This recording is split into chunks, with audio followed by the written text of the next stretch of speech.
ओम शांति। ओम शांति। ओम शांति। आज बाबा को 5/1/2021 को साकार मुरली।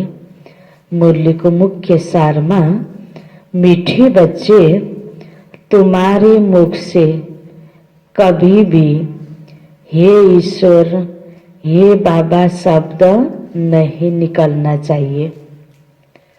तुम्हारे मुख से कभी भी हे ईश्वर, हे बाबा शब्द नहीं निकलना चाहिए। यह तो भक्ति मार्ग की प्रैक्टिस है। यह तो भक्ति मार्ग की प्रैक्टिस है। मीठे बच्चे, तुम्हारे मुख से कभी भी हे ईश्वर, हे बाबा शब्द नहीं निकलना चाहिए। यह तो भक्ति मार्ग की प्रैक्टिस है। यहाँ तो बाबाले हामीलाई के सिकाउनु भएको छ? वाह बाबा वाह, हैन? वाह ईश्वर, ईश्वरलाई हामीले प्राप्त गरिसक्यौं, बाबालाई हामीले प्राप्त गरिसक्यौं, बाबा सँगसँगै छौं। अहिले बाबासँग पालना लिइरहेका छौं, प्यार लुटाइरहेका छौं, हामी अधिकारी बच्चा बनेका छौं। भक्तिमा थियौं त हामी माग्नेवाला थियौं, हे भगवान, हे ईश्वर, हैन? मलाई अलिकता देऊ, के दुःख आपत आइपर्यो हे भगवान, भगवानले पनि के गरेको होला यस्तो। भक्ति मार्गको प्र्याक्टिस पुकार अर्कै प्रकारको थियो। त्यहाँ माग्नु थियो, डाइरेक्ट भगवानसँग सम्बन्ध जुटेको थिएन, यथार्थ परिचय थिएन, एउटै भगवानसँग सम्बन्ध जुटेको थिएन। अनेकको भक्ति गर्थ्यौं, पूजा गर्थ्यौं, सबैको स्पष्ट परिचय थिएन। भक्ति मार्गको प्र्याक्टिस, हे भगवान, हे ईश्वर, हैन? हे बाबा, त्यही आदतले यहाँ पनि हामी फेरि कता कता, हैन, त्यो प्राप्तिको अनुभूति गर्न नसक्दा, योग ज्ञानको फाइदा लिन नसकेको अवस्थामा हे बाबा भन्नु यो राम्रो लाग्दैन। बाबाले भन्नुहुन्छ, बाबा पायौं सब कुछ पायौं, वाह बाबा वाह, वाह ड्रामा वाह, वाह यो ब्राह्मण परिवार, हैन? यो शब्द बाबाले हामीलाई यहाँ सिकाउनु भएको छ। प्रश्नमा, तुम बच्चे सफेद ड्रेस पसंद क्यों करते हो? तुम बच्चे सफेद ड्रेस पसंद क्यों करते हो? यह किस बात का प्रतीक है? बाबाले यहाँ हाम्रो यो ईश्वरीय विश्वविद्यालयको ड्रेस सेतो राख्नुभयो। हामी बाबाको बच्चाले सेतो लगाउन मन पराउँछौं। किन? के कुराको प्रतीक हो यो सेतो? उत्तरमा, अभी तुम इस पुरानी दुनिया से जीते जी मर चुके हो। के रहेछ वास्तविकता? अभी तुम इस पुरानी दुनिया से जीते जी मर चुके हो, इसलिए तुम्हें सफेद ड्रेस पसंद है। इसलिए तुम्हें सफेद ड्रेस पसंद है। यह सफेद ड्रेस मौत को सिद्ध करता है। बाबासँग सम्बन्ध जुट्यो, नयाँ जीवन प्राप्त गर्यौं। यही जीवनमा रहेर पनि यो मर्जीवा जीवन अर्थात ब्राह्मण जीवन प्राप्त भएको छ। बाबाले भन्नुहुन्छ नि, आप मोये मर गए दुनिया, दुनियाबाट हामी किनारा भइसकेका छौं। त्यसकारण यो मौतको निशानी, मरेपछि के गरिन्छ? सेतो कपडा ओढाइन्छ। तर नबुझेको व्यक्तिको अगाडि गएर हामी मरेकोबाट सेतो लागेको भन्दा राम्रो लाग्छ? लाग्दैन नि। यो मनै मन बुझ्ने कुरा छ कि वास्तवमा यो पुरानो दुनिया त अब खत्तम हुँदै नै छ। हामी पहिले यसबाट मन मारिसकेका छौं, नयाँ दुनियाँमा बुद्धि लगाइसकेका छौं। बाबाको यादले, यो बाबाको ज्ञानले नयाँ दुनियाँमा जाने तयारी हामी गर्दैछौं। त्यसकारण बाबा भन्नुहुन्छ, यह सफेद ड्रेस मौत को सिद्ध करता है। जब कोई मरता है तो उस पर भी सफेद कपड़ा डालते हैं। तुम बच्चे भी अभी मरजीवा बने हो। तुम बच्चे भी अभी मरजीवा बने हो। ओम शांति। रूहानी बाप बैठ बच्चों को समझाते हैं। रूहानी अक्षर न कह, सिर्फ बाप कहें तो भी ठीक है। बाप बैठ बच्चों को समझाते हैं। सब अपने को भाई भाई तो कहते ही हैं, तो बाप बैठ समझाते हैं बच्चों को। सभी को तो नहीं समझाते होंगे, सब अपने को भाई भाई कहते ही हैं। गीता में लिखा हुआ है भगवानुवाच। अब भगवानुवाच किसके प्रति? भगवान के हैं सब बच्चे। वह बाप है तो भगवान के बच्चे सब ब्रदर्स हैं। भगवान ने ही समझाया होगा, राजयोग सिखाया होगा, अभी तुम्हारी बुद्धि का ताला खुला हुआ है। दुनिया में और किसी के भी ऐसे ख्यालात नहीं चल सकते। जिन जिन को संदेश मिलता जाएगा वह स्कूल में आते जाएंगे, पढ़ते जाएंगे, समझेंगे। प्रदर्शनी तो देखी, अब जाकर कुछ ज्यादा सुने।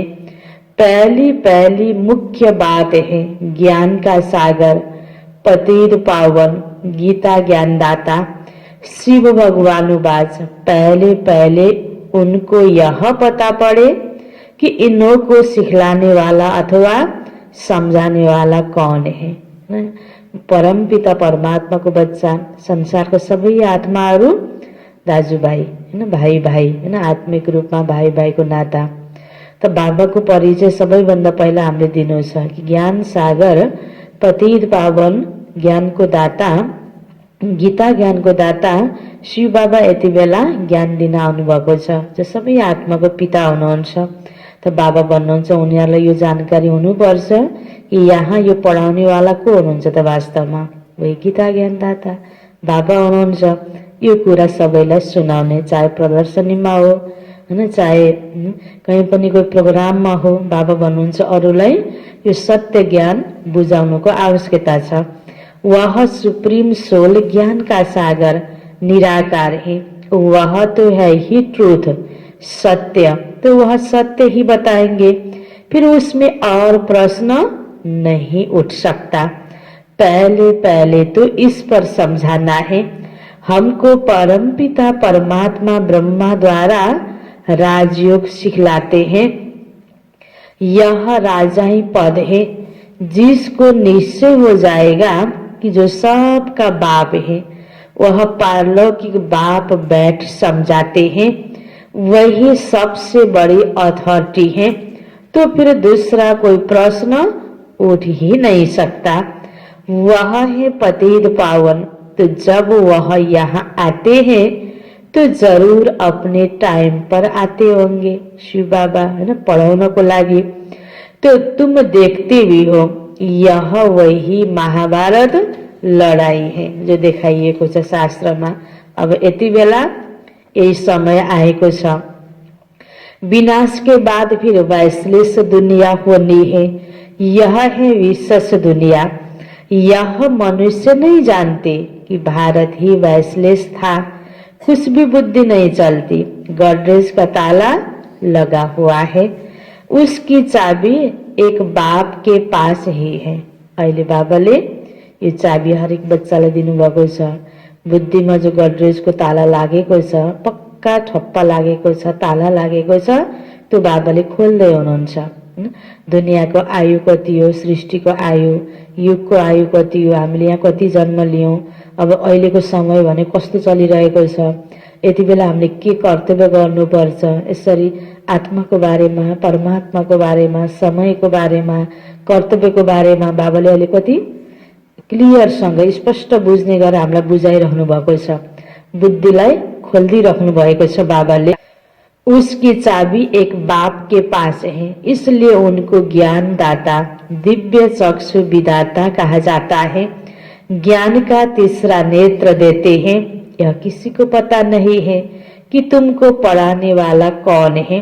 दादा समझ लेते हैं तब टीका करते हैं, है ना। ब्रह्मा बाबालाई देखेर परमात्माको कर्तव्य, भगवानको यो कर्तव्य भनेर बुझेको भए कसैले पनि टीका टिप्पणी गर्दैनन्। ब्रह्मा बाबालाई मात्र हेरेर टीका टिप्पणी गर्छन्। त्यस्तै यहाँ पनि अब अहिले साकारमा ब्रह्मा बाबा त हुनुहुन्न, दादीहरू हुनुहुन्छ, दिदीहरू हुनुहुन्छ। ठाउँ ठाउँमा जति पनि ब्रह्मा कुमार कुमारले निमित्त बनेर भगवानको यो कारोबारलाई अगाडि बढाउँदैछ, देख्नेको लागि त साधारण हैन। अब यी नारीहरू कन्याहरू यिनीहरूले के जानेको छन् र यो यस्तो भनेर मनुष्य आत्माले टीका टिप्पणी गर्छन्। परमात्माको यो कर्तव्य चलिरहेको छ, यिनीहरूले पनि आफ्नो ठाउँबाट यथाशक्ति परमात्मा कार्यमा सहयोग गरिरहेका छन्, आफू बन्दैछन्, अरूलाई पनि बनाउँदैछन् भन्ने कुरा स्पष्ट सबैले बुझ्न सकिरहेको अवस्था नहुँदाखेरि त्यहाँ अनेक प्रकारको टीका टिप्पणी हुन्छ। कुछ न कुछ बोलते हैं, इसलिए पहली पहली बात ही यह समझाओ। त्यस कारण आवश्यकता भनेकै पहिला भगवानको बारेमा निश्चय गराउनु।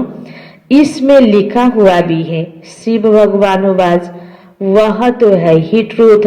बाबा समझाते, मैं पतित पावन शिव हूँ, मैं परमधाम से आया हूँ इन शालिग्रामों को पढ़ाने। बाप है ही नॉलेजफुल, सृष्टि के आदि मध्य अंत का राज समझाते हैं। यह शिक्षा अभी तुमको ही बेहद के बाप से मिल रही है, वही सृष्टि के रचयिता है, पतित सृष्टि को पावन बनाने वाला है। बुलाते भी है, हे पतित पावन आओ, तो पहले पहले उसका ही परिचय देना है। उस परम पिता परमात्मा के साथ आपका क्या संबंध है? वह है ही सत्य। नर से नारायण बनने की सत्य नॉलेज देते हैं। बच्चे जानते हैं बाप सत्य है, बाप ही सचखंड बनाते हैं। तुम नर से नारायण बनने यहाँ आते हो, बैरिस्टर पास जाएंगे तो समझेंगे हम बैरिस्टर बनने आए हैं। त्यस्तै यहाँ बाबाको पासमा बाबासँग आएका छौँ केका लागि? बाबासँग यो सत्य ज्ञान सुनेर सत्य नारायण बन्नको लागि, सत्य लक्ष्मी बन्नको लागि। अभी तुमको निश्चय है कि हमें भगवान पढ़ाते हैं। कई निश्चय करते भी हैं, फिर संशय बुद्धि हो जाते हैं, तो उनको सब मनुष्य कहते।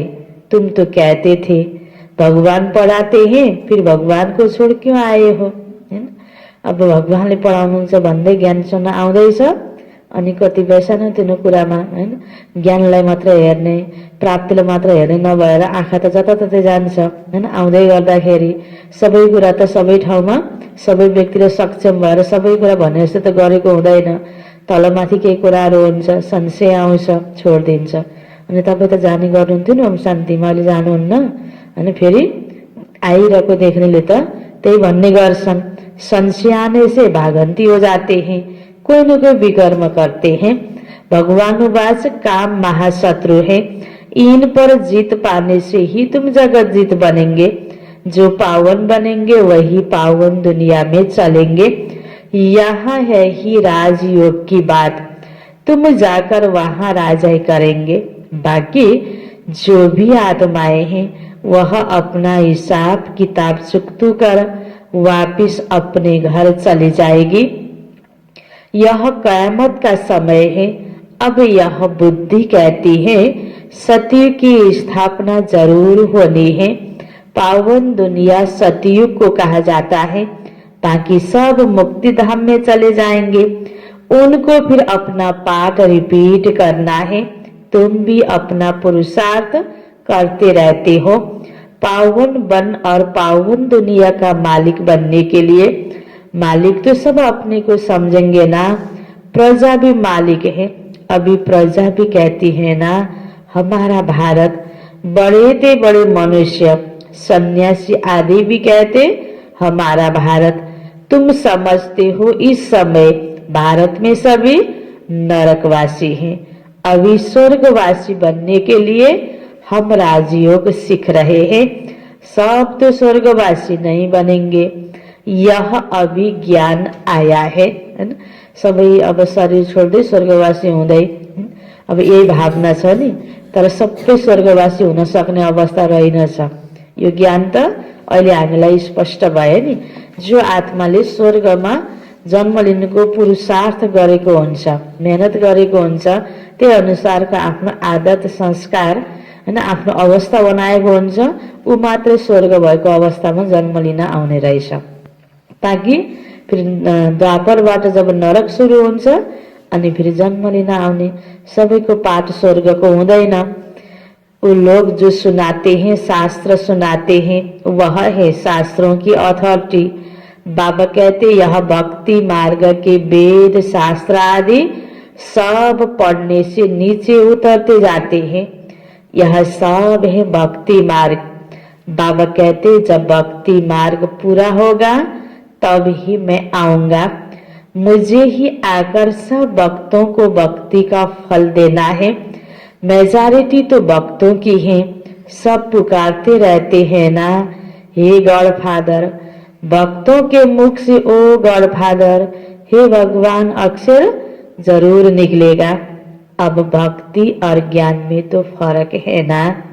तुम्हारे मुख से कभी हे ईश्वर, हे भगवान यह अक्षर नहीं निकलेंगे। मनुष्य को तो आधा कल्प की प्रैक्टिस पड़ी हुई है हे भगवान, हे ईश्वर बनने को। तुम जानते हो वह तो हमारा बाप है। तुमको हे बाबा थोड़ी करना है। बाबा से तो तुमको वर्षा लेना है।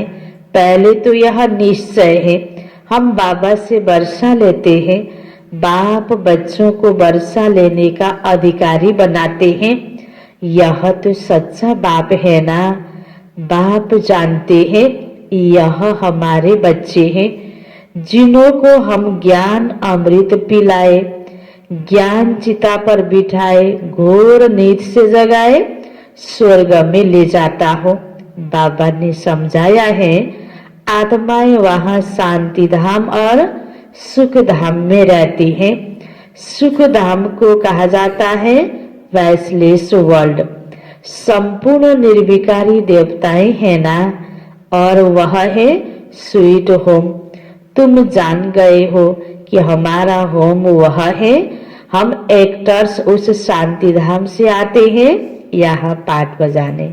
स्वीट होम अर्थात हमें आत्मा को घर, परम धाम शान्ति धाम, सुख धाम अर्थात सतयुग स्वर्ग दुनिया। त्यसरी सुख धाम र शान्ति धामको अन्तर बाबाले बताउनु भयो। शान्ति धाममा त सबै आत्मा जाने हो, तर सुख धाम अर्थात स्वर्गमा जस जानको लागि जसले पहिला मेहनत गरेको छ, कर्म गरेको छ, श्रेष्ठ कर्म, सतीको लागि सुखधामको लागि तयारी गरेको छ, ऊ मात्रै आउन सक्छ।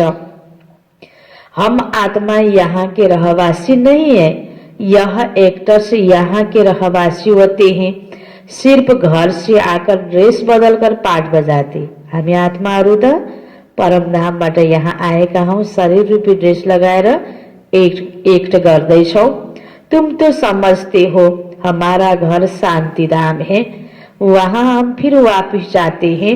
जब सभी एक्टर्स स्टेज पर आ जाते हैं तब फिर बाप आकर सभी को ले जाएंगे। यति बेला सबै मनुष्य आत्माहरू धरतीमा आइसकेको छ। एक दुईकै छुटपुट आत्मा आइसक्छ अनि जानको सुरुवात हुन्छ। तब नै बाबा लिनको लागि आउनुभएको हो। इसलिए उनको लिबरेटर गाइड भी कहा जाता है। शिव बाबा को लिबरेटर गाइड भी कहा जाता है। दुख हरता सुख करता है। तो इतने सब मनुष्य कहाँ जाएंगे, विचार करो। पतित पावन को बुलाते हैं किस लिए? अपनी मौत के लिए। दुख की दुनिया में रहना नहीं चाहते। भगवान मुक्ति देव भन्नुको अर्थ के हो त? यो दुःखको दुनियाँमा बस्न मन लागेन, मुक्तिमा जान मन लाग्यो, इसलिए कहते घर चलो। यह सब मुक्ति को ही मानने वाले हैं। भारत का प्राचीन राजयोग भी कितना मशहूर है। बेलायत में भी जाते हैं प्राचीन राजयोग सिखलाने। वास्तव में हठ योगी तो राजयोग को जानते ही नहीं। उनका योग ही रॉन्ग है।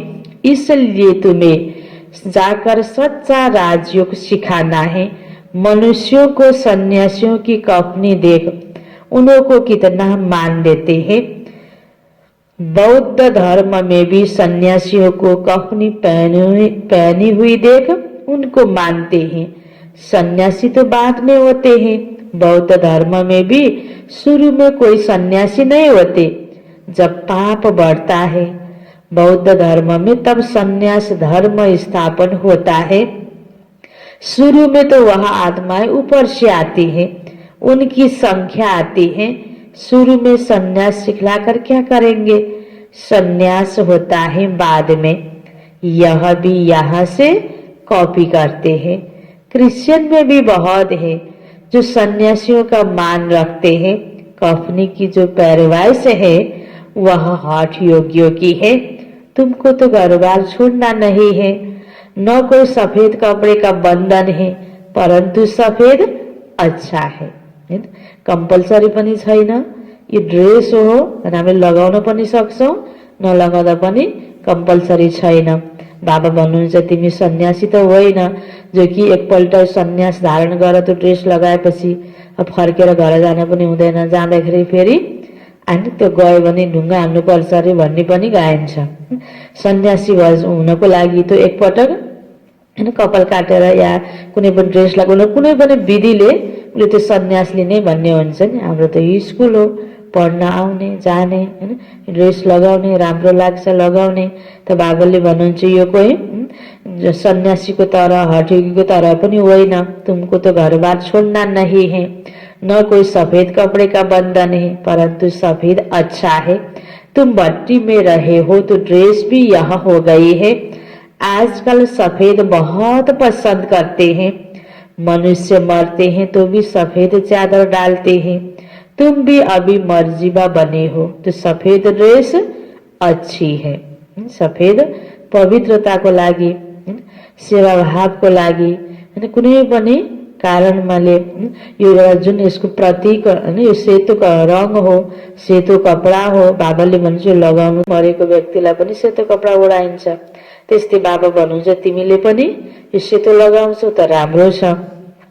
तो पहले कोई को भी बाबा का परिचय देना है। 2 बाब हैं, यह बातें समझने में टाइम लेते हैं।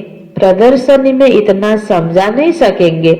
सतीक में होता है 1 बाप। इस समय तुमको 3 बाप हैं, क्योंकि भगवान आते हैं प्रजापिता ब्रह्म के तन में, तो वह भी बाप है सबका। आफ्नो आफ्नो शरीरको बाबा हैन, पिता त सबैको हुनुहुन्छ अनि भगवान पिता पनि सबैको साझा पिता हुनुभयो। त्यस्तै भगवान अहिले जुन तनमा आउनुभयो उहाँ पनि एउटा पिता हुनुभयो, ब्रह्मा। यसरी 3 पिता, लौकिक पिता न, पारलौकिक पिता परमात्मा शिव बाबा, अलौकिक पिता ब्रह्मा बाबा। तो लौकिक बाप भी है। अच्छा, अब तीनों बापों में से ऊंच वर्षा किसका? निराकार बाप वर्षा कैसे दे? वह फिर देते हैं ब्रह्मा द्वारा। इस चित्र पर तुम बहुत अच्छी रीति समझा सकते हो। शिव बाबा निराकार है और यह है Prajapita Brahma Adidev, great great grandfather. बाबा कहते मुझ शिव को तुम ग्रेट ग्रेट ग्रैंडफादर नहीं कहेंगे, मैं तो सभी का बाप हूँ। यह है प्रजापिता ब्रह्मा।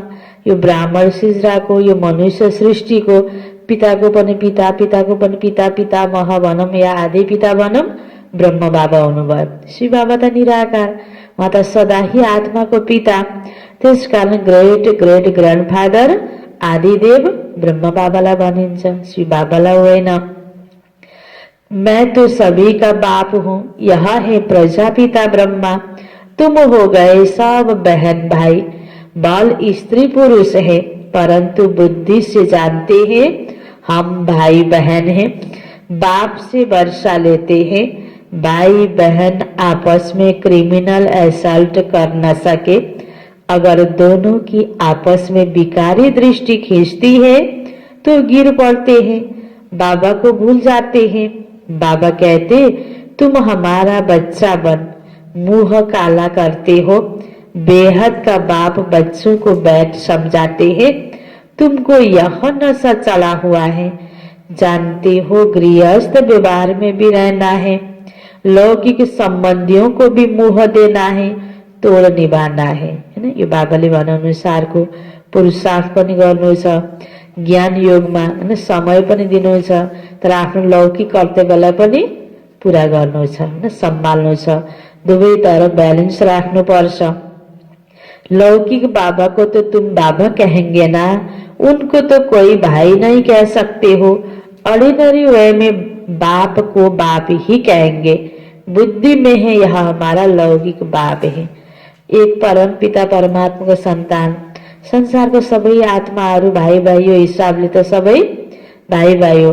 तर पनि आफ्नो लौकिकमा जुन आफ्नो नाता सम्बन्ध हुन्छ, माता पिता, श्रीमान श्रीमती, छोरा छोरी, मामा होइन, चाचा होइन, जो पनि नाताहरू छ बाबा जो, त्यो त त्यही सम्बन्ध नै हामीले पुकारा गर्नुपर्छ।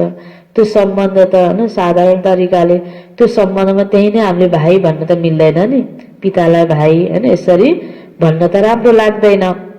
बाबा भन्नुहुन्छ बुद्धि में है कि यह हमारा लौकिक बाप है, ज्ञान तो है ना। यह ज्ञान बड़ा विचित्र है। आजकल करके नाम भी ले लेते हैं, परंतु कोई विजिटर आदि बाहर के आदमी के सामने भाई कह दो तो वह समझेंगे इनका माथा खराब हुआ है। सबैलाई त्यति बेला ज्ञान बुझाउन मिल्छ त, राम्रो लाग्दैन नि। त्यसकारण अब हामीले बुझ्ने कुरा हो। जसरी भक्तिमा पनि मन्दिरमा कोही व्यक्ति जान्छ, उसको पिता होइन, उसको छोरा नाति नातिना सँगसँगै गएर पनि भगवानलाई हे भगवान तिमी मेरो पिता हो भनेको हुन्छ। यो त धर्मको नाता, यो आध्यात्मिक नाता, आत्माको नाता त भगवानकै बच्चा हामी सबै भाइ भाइ त हो।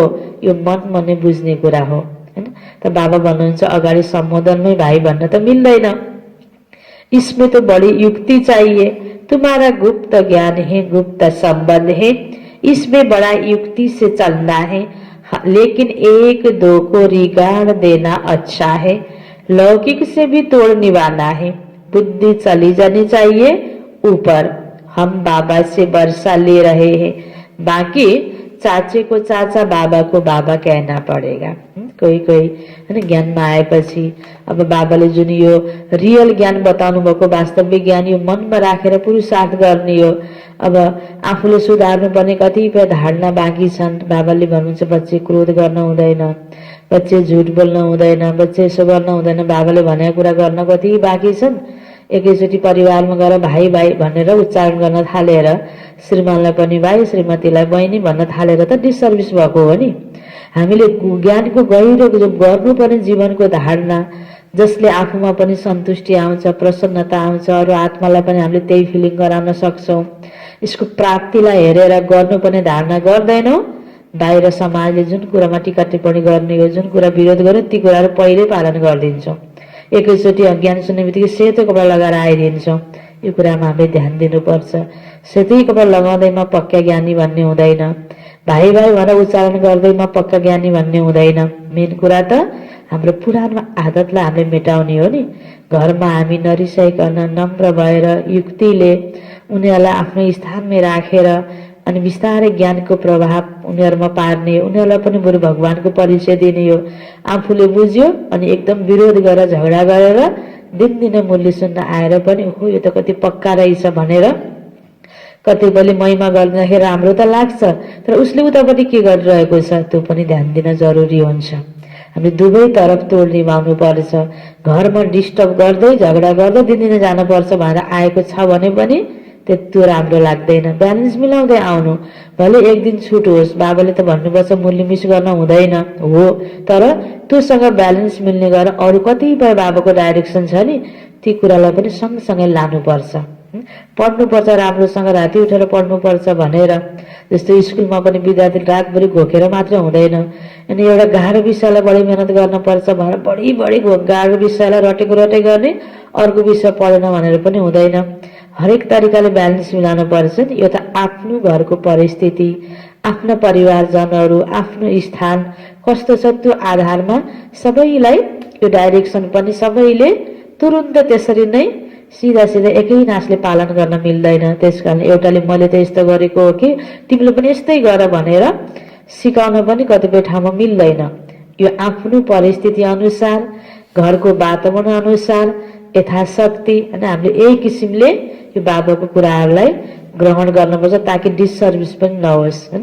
धेरै गरे भन्ठानेको छ, लास्टमा त्यो गरेको नम्बर माइनस भयो भने त क्या फाइदा। हैन। त बाबा भन्नुहुन्छ तिमीले हेर परिवारमा यसरी हैन, भाइलाई हैन भाइ हो, श्रीमानलाई श्रीमान हो, मामालाई मामा हो, आमालाई आमा हो, त्यो पनि तिमीले ध्यान दिनुपर्छ। बाबा भन्नुहुन्छ जो बीके नहीं बने तो वह भाई बहन तो नहीं समझेंगे ना, जो ब्रह्मा कुमार कुमारियां बने हैं वही इन बातों को समझेंगे, बाहर वाले तो पहले सुनकर चमकेंगे। इसमें समझने की बड़ी अच्छी बुद्धि चाहिए हैन। यो ज्ञान भनेको दिखावा गर्ने कुरा पनि होइन। हामीले बाहिरी कुरामा यसरी छिट्टै सबै कुरा पालन गरिहालेर म पक्का बने होइन। ज्ञान युक्त अवस्था पहिला बनाऊ, ज्ञानी बन, अनि बाहिरी कुराहरू त छँदैछ। बाप तुम बच्चों की विशाल बुद्धि बनाते हैं, तुम पहले हद की बुद्धि में थे, अब बुद्धि चली जाती है बेहद में। हमारा वह बेहद का बाप है, यह सब हमारे भाई बहन है। बाकी संबंध में तो बहू को बहू, सासू को सासू भी कहेंगे। बाबाले पटक पटक आज किन भन्दै हुनुहुन्छ, कतिपय ठाउँमा नबुझेर हैन। हाम्रो यहाँ बाबाको रोज मुरली सुनाउने बाबाकै बच्चाहरूबाट पनि यस्तै प्रकारले हैन, अब श्रीमान श्रीमती दुवै आश्रममा आउने गरेको छ, ज्ञान सुन्न आउने गरेको छ। हाम्रो भाइजी हैन, हाम्रो बहिनी भनिदिएर त्यसले पक्का ज्ञानी हुने त होइन नि, अनि बाहिर सुन्ने व्यक्तिलाई राम्रो लाग्दैन हैन। त्यसकारण बाबा भन्नुहुन्छ तिमी आफ्नो सम्बन्ध जो छ लौकिकमा त्यही सम्बन्धले उच्चारण गर। आफूभन्दा कोही ठुलो व्यक्ति छ, माननीय छ, अब कोही अफिसमा कार्य गर्ने त्यही पद पोजिसनको व्यक्ति होला, क्लासमा आएको छ, उसलाई अफिसमा गएर भाइजी भन्दा राम्रो लाग्दैन हैन। दुई हात जोडौँ, नमस्कार गरौँ, उसको पद पोजिसन अनुसारको सम्मान दिउँ। सबै ठाउँमा सबै कुराहरू ध्यान दिनुपर्छ। यो रियल मनमा सोच्ने कुरा हो, मनबाट एकअर्कालाई रिगार्ड दिने हो। आउने व्यक्तिले पनि सानो सानै कन्याकुमारीलाई पनि कति सम्मान दिएको हुन्छ नि, त्यस्तै पनि कन्याकुमारीहरूले अनेक आत्मालाई त्यसरी नै सम्मान पनि दिनुपर्छ। सबैले अब सानो सानोलाई दिदी भन्दाखेरि कति ठुलो ठुलो व्यक्तिहरूले सबैले दिदी नै भन्नुपर्छ भन्ने पनि छैन नि त्यहाँनिर हैन। बाबाको बच्चा हैन, अब दिदी नै भन, सानो बच्चा छ, अब ठुलो उमेरवाला भावनाले सम्मानले उनीहरूले भन्छन् स्वीकारौँ, तर आफूले नै फेरि त्यही तरिकाले सिकाउनु पर्ने आवश्यकता पनि हुँदैन। कतिपय ठाउँमा यसरी सबै ठाउँमा यो लौकिकताको सबै कुरालाई हामीले ब्यालेन्स मिलाउनु पर्छ। बाँकी त अवस्थाको माथि हो नि, हाम्रो आन्तरिक अवस्था मजबुत छ, हामी ज्ञानी छौँ, योगी छौँ, त्यसको प्रभाव पार्न सकौँ। बाँकी सम्बन्धमा नै हामीले यसरी बाबाले भने जस्तै गरेर अनि हामीले भाइ बहिनीको नाता बाहिर उच्चारण गरेर हैन, यो प्रकारको हैन जो हामीले हाम्रो अवस्था छ, यो बानी छ, यसले चाहिँ झनै नराम्रो सन्देश गइरहेको हुन्छ। त्यसकारण उनीहरूको भ्रम यसै पनि मनुष्य आत्माले टीका टिप्पणी गरिरहेको हुन्छ, यसबाट झनै बाटो भयो नि। त्यसकारण बाबा भन्नुहुन्छ सबै कुरा हेर, घर में रहते भी बड़ी युक्ति से चलना होगा, आते तो दोनों है। सबै परिवार ज्ञानमा चलेको छ, परिवारमा त फरक परेन, तर परिवारमा त सबै छरछिमेक नाता सम्बन्ध सबै आउने जाने हुन्छ नि। त यो कुरामा हामीले ध्यान दिनुपर्छ। नहीं तो वह लोग कहेंगे यह पति को भाई, सासू को बहन कह देते, यह क्या सिखाते हैं, होइन त हैन। लोक संग्रह को भी देखना पड़ता है, यह ज्ञान की बातें तो तुम ही जानो और न जाने कोई। कहते हैं ना तुम्हारी गतिमति तुम ही जानो, अब तुम उसके बच्चे बने हो तो तुम्हारी गतिमत तुम ही जानो, बड़ा संभल कर चलना पड़ता है। कहा कोई मुझे नहीं, तो प्रदर्शनी में भी तुम बच्चों को पहले पहले यह समझाना है कि हमको पढ़ाने वाला भगवान है। अब बताओ वह कौन है, निराकार शिव या श्री कृष्ण। शिव जयंती के बाद फिर आती है कृष्ण जयंती, क्योंकि बाबा राजयोग सिखाते हैं। ज्ञान देने वाला, राजयोग सिखाने वाला तो शिव बाबा हुनुहुन्छ। बच्चों की बुद्धि में आया ना, जब तक शिव परमात्मा न आए शिव जयंती मना न सके, जब तक शिव आकर कृष्णपुरी स्थापन न करे तो कृष्ण जयंती कैसे मनाई जाए। कृष्ण का जन्म तो मनाते हैं, परंतु समझते थोड़े ही है। कृष्ण प्रिंस था तो जरूर सतयुग में प्रिंस होगा ना, देवी देवताओं की राजधानी होगी। सिर्फ एक कृष्ण को तो बादशाही नहीं मिली होगी, जरूर कृष्णपुरी होगी ना। कहते हैं कृष्णपुरी और कंसपुरी, कंसपुरी खत्म हुई फिर कृष्णपुरी स्थापन हुई ना। होती भारत में ही है, नई दुनिया में थोड़ी यह कंस आदि हो सकते हैं। सतीमा कृष्ण भएको बेलामा कंस थिएन, त्रेतामा राम भएको ठाउँमा रावण थिएन। यो त यति बेलाको कहानी हो। कंसपुरी कहा जाता कलयुग को। यहाँ तो देखो कितने मनुष्य हैं, सतयुग में थोड़े होते हैं। देवताओं ने कोई लड़ाई नहीं की। कृष्णपुरी कहो अथवा विष्णुपुरी कहो, दैवी संप्रदाय कहो, आसुरी संप्रदाय यहाँ है। बाकी न देवताओं और असुरों की लड़ाई हुई, न कौरवों और पांडवों की लड़ाई हुई। जुन लड़ाई देखाइएको छ हिंसक लड़ाई यसै भएकै थिएन। देवी देवता र असुरको, पाण्डव र कौरवको सूक्ष्म रूपबाट अहिले यति बेला यहाँ भइरहेको लडाईँ हो। त्यसलाई जुनसुकै रूपबाट पनि यसरी वर्णन गरिएको छ। तुम रावण पर जीत पाते हो, बाबा कहते इन 5 विकारों पर जीत पहनो तो तुम जगत जीत बनेंगे। लडाईँ हुन्छ त केसँग? यही 5 विकारसँग। इसमें कोई लड़ना नहीं है। लड़ने का नाम ले तो हिंसा हो जाए। रावण पर जीत पानी है, परंतु नॉन वायलेंस से, सिर्फ बाबा को याद करने से हमारे विकर्म विनाश होते हैं। लड़ाई आदि की कोई बात नहीं। बाबा कहते तुम तमो प्रधान बन गए हो, अब फिर तुमको सतो प्रधान बनना है। भारत का प्राचीन राज्य को मशहूर है। बाबा कहते मेरे साथ बुद्धि का योग लगाओ तो तुम्हारे पाप भस्म होंगे। बाबा पतित पावन है तो उनसे बुद्धि योग लगाना है, तब तुम पतित से पावन बन जाएंगे। अब प्रैक्टिकल में तुम उनके साथ योग लगा रहे हो। किसके साथ योग लगाउँदैछौ? कोसँग? परम पिता परमात्मा शिव बाबा संग। इसमें लड़ाई की तो कोई बात नहीं। जो अच्छी रीति पढ़ेंगे और बाबा के साथ योग लगाएंगे वही बाबा से वर्षा पाएंगे। अच्छा, मीठी मीठी सिकिलती बच्चों प्रति मात पिता बाप दादा का याद प्यार और गुड मॉर्निंग। रूहानी बाप की रूहानी बच्चों को नमस्ते, रूहानी बच्चों की रूहानी बाप को याद प्यार गुड मॉर्निंग और नमस्ते नमस्ते। धारणाको लागि मुख्य सार पहिलो पोइन्टमा भाई भाई की दृष्टि का अभ्यास करते हुए, भाई भाई की दृष्टि का अभ्यास करते हुए लौकिक बंधनों से तोड़ निभाना है। लौकिक बंधनों से तोड़ निभाना है। बड़ी युक्ति से चलना है, बड़ी युक्ति से चलना है। विकारी दृष्टि बिल्कुल नहीं जानी चाहिए, विकारी दृष्टि बिल्कुल नहीं जानी चाहिए।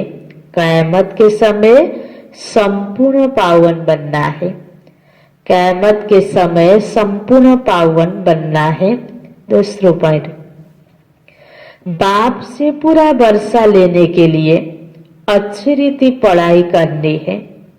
बाप से पूरा वर्षा लेने के लिए अच्छी रीति पढ़ाई करनी है। पतित पावन बाप से योग लगाकर पावन बनना है। पतित पावन बाप से योग लगाकर पावन बनना है।